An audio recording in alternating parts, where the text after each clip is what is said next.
You weren't meant to hear this one. But you're here now, so listen and try not to notice what number keeps appearing. I need to tell someone about this, because if I don't, I think I'll convince myself it never happened. It was supposed to be a quiet weekend. Nothing special. I'd been working long hours for months, and I just needed somewhere to disappear for a couple of days. No calls, no noise, no people who wanted anything from me. A friend mentioned a countryside in a few hours out of the city, the kind of place with creaky wooden floors and a fireplace in the lobby. I looked it up that same night. The reviews were glowing. Cozy. Peaceful. Exactly what I needed. I booked it without a second thought. The drive out was longer than I expected, the roads narrowing the further I went, trees closing in on both sides until the GPS signal flickered in and out. By the time I pulled into the gravel lot, the sun was already low, painting the old stone building in orange and shadow. When I checked in, the woman at the front desk barely looked up from her book. She had this tired, practiced calm about her, like she'd checked in 1,000 guests and stopped being curious about any of them a long time ago. She slid the key across the counter without a word, and on the tag, in faded gold lettering, was a single number, 9, last room at the end of the hall, she said, still not looking up. Breakfast's at 8.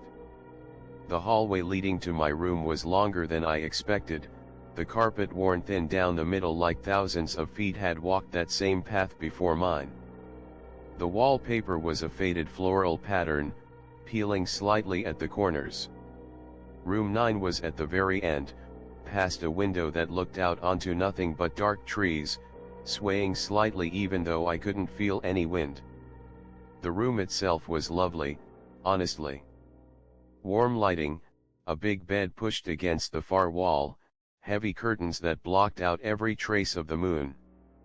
There was an old writing desk in the corner, a wooden chair beside the window, and a large oval mirror mounted on the wall across from the bed. I unpacked, changed into something comfortable, and told myself this was exactly the escape I needed. I even laughed a little at myself, at how tense I'd been driving up, how silly it felt now that I was finally somewhere quiet. I fell asleep almost instantly. I don't know what time it was when I woke up, but the room felt different. Colder, somehow, in a way that had nothing to do with temperature.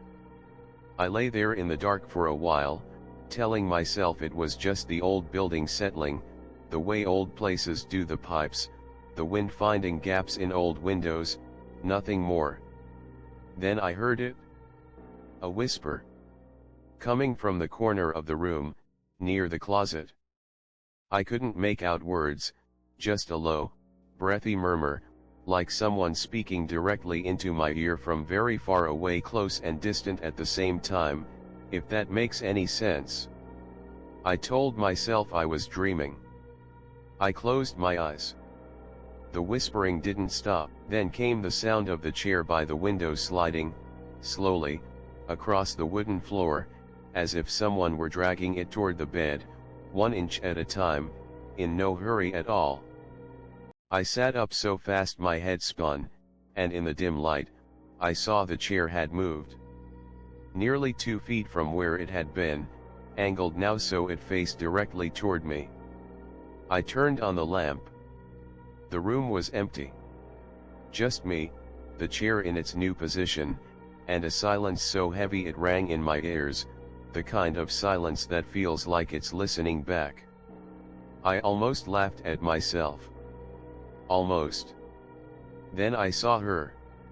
In the mirror across the room, reflected clearly even though there was no one standing in front of it, a woman.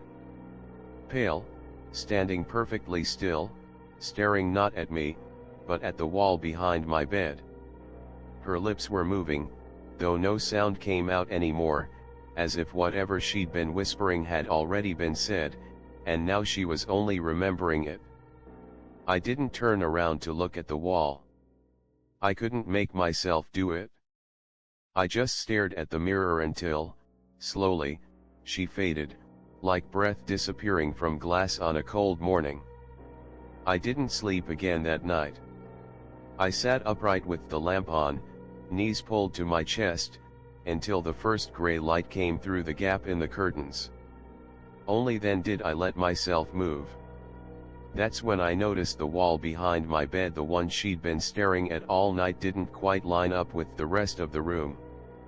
There was a seam in the wallpaper, faint, almost invisible unless you were looking for it, running floor to ceiling in a straight, deliberate line. A door, papered over, as if someone had wanted it forgotten entirely. I pushed the bed aside. My hands were shaking so badly it took 3 tries to pull the hidden door open. Behind it was a hallway. Not part of the inn. I'd checked into an older section, dust thick on the floor, undisturbed in what looked like years, wallpaper peeling in long curling strips. Rooms lined either side, doors hanging half open, furniture still inside each one, draped in sheets gray with age, as if an entire wing of the inn had simply been sealed away and forgotten, with my room built directly against it, back to back, wall to wall. I didn't go further than a few steps. Something in me refused to. I grabbed my things, left cash on the counter since no one was at the front desk that early, and drove home without stopping once, watching the mirror the entire way, for reasons I still can't fully explain. Weeks later, once I'd almost convinced myself I'd imagined the whole thing, I looked up the inn's history online, half expecting to find nothing at all.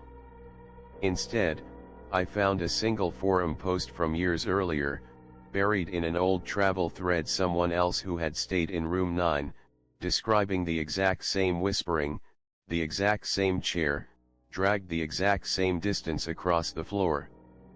The post ended with one line I still think about: more nights than I'd like to admit, she only shows herself to the ones in room 9.